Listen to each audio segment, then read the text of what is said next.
Yeah, lucky. I think lucky I have the padding, so it comes in handy. A sense of humour also helps. On the Gold Coast, Jessica Ross, 10 News.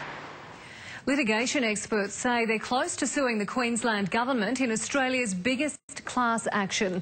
The lawyers claim they can prove the operators of Wivenhoe Dam were negligent in the 2011 floods and that thousands of homes and businesses needlessly went under.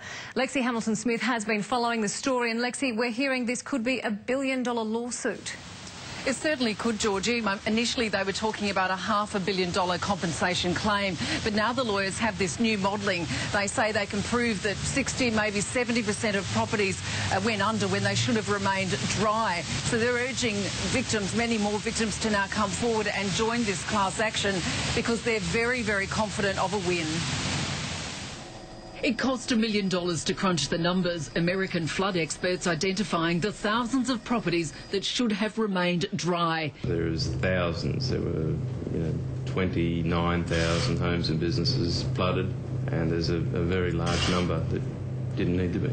They've produced computer modelling of the entire system, the green zone, those that flooded and shouldn't have. It's vast. From the Ipswich CBD, Goodna, Fig Tree Pocket, nearly all of Chelmer, Milton, Rosalie, West End, Newstead and much of the CBD. Maurice Blackburn says it can now prove some dam operators failed in their duty of care, shutting down the flood centre mid-danger on January the 2nd.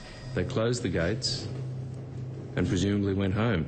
And then allegedly did what many victims had been saying all along. They held too much water in the reservoir for too long, and then when they realised what they'd done, they panicked and released too much at once. Flooding the entire region, causing billions of dollars damage.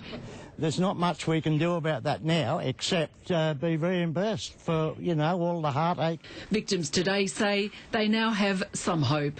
Oh, yeah, I just want it over and done with. Yeah, we'll be part of the action, well and truly.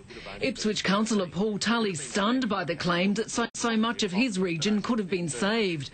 Oh, marriages have split up, people have lost their homes. This has devastated thousands of people in southeast Queensland.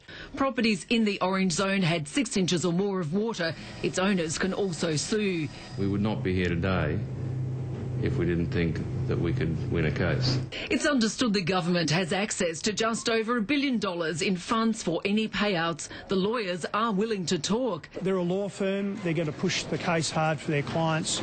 I've always expected that would be the case. That's over to them. With no negotiation, any possible win is still 4 years away. Now, Georgie, SEQ Water has put out a statement and they've said that they're confident that Wivenhoe Dam was managed and performed as it was designed. I'm not quite sure what that means, but they've also said their approach has been vindicated by a range of independent experts. And, of course, that final Commission of Inquiry report did not ever mention the word negligence. But we've heard those lawyers are now very, very confident. They have about 4,000 people now ready to sign up for the class action. Some indeed already have. But they say they need many, many more of those 29,000 homes and families to come forward. They'll be holding a series of public meetings in areas in the next few months with a final decision to be made whether this goes ahead or not in April. Yes, we'll have to wait and see. Thank you for the update, Lexi Hamilton-Smith. Coastal communities in far north Queensland are bracing for a potentially dangerous night with gale force winds and torrential rainfall expected as a tropical cyclone crosses the coast. Tegan George joins us now. And Tegan, when and where is it expected to hit? Well, Georgie, that deep tropical low was upgraded to a category